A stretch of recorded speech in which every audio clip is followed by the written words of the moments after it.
무혐의와 무죄 판결 중 조사받는 입장에서 더 좋은 건 뭘까요? 역시 무혐의 결정이겠죠. 하지만 무죄 판결이 무혐의보다 좋은 점이 하나 정도는 있습니다. 무죄 판결을 받으면 다는 겁니다.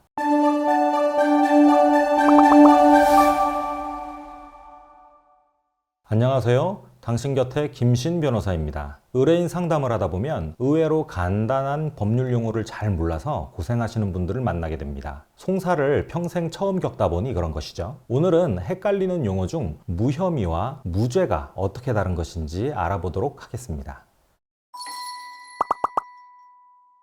무혐의는 수사 단계에서 죄가 없다라고 결정해 주는 겁니다. 무죄는 형사법원에서 죄가 없다라고 결정해 주는 것이죠. 보통 아동학대로 신고당한 분들은 수사 단계에서 죄 없다는 결정, 즉 무혐의 결정을 받기 위해서 노력하시고 이를 위해서 전문 변호사와 함께 노력하게 됩니다. 수사기관에서 무혐의 결정을 해주면 참 좋겠지만 그렇지 않은 경우가 있습니다. 혐의가 인정된다고 검사가 판단하는 경우에 사건을 재판에 넘기는 결정을 하게 되는데요. 공소 제기 결정입니다. 형사법원에서 죄 없다는 결정을 하게 되면 무죄 판결을 하게 됩니다. 무혐의와 무죄 판결 중 조사받는 입장에서 더 좋은 건 뭘까요? 역시 무혐의 결정이겠죠. 수사 단계에서 종결이 된 것이니 조사받는 입장에서는 빠르면 신고당한 지 4에서 6개월 내에 불안함에서 해방될 수 있습니다. 무죄 판결을 받았다는 것은 일단 수사 단계에서는 혐의가 있다고 중간 판단을 받았다는 것이니까요. 결국 무죄로 끝났다고 하더라도 얼마나 마음고생이 심하겠습니까?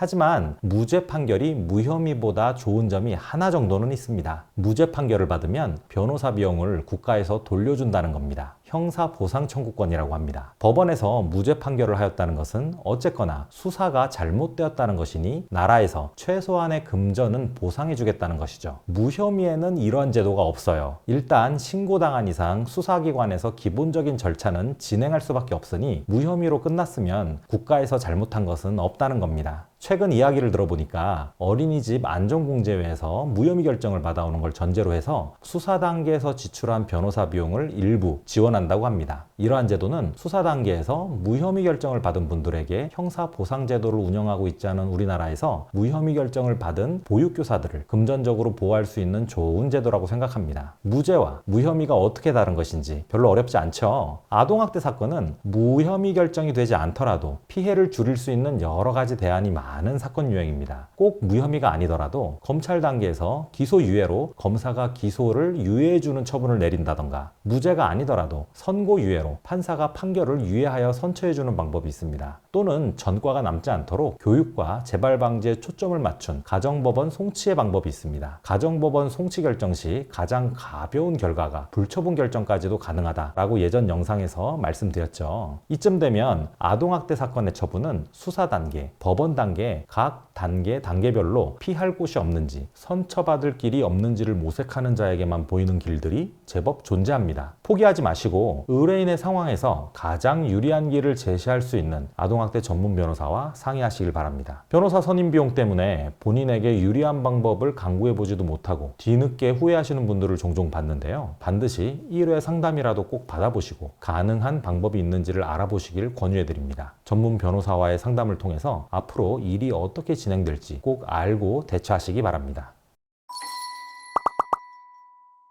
오늘 영상은 여기까지입니다. 영상이 도움되셨다면 구독과 좋아요 부탁드립니다. 저는 다음 영상으로 찾아뵙겠습니다. 감사합니다.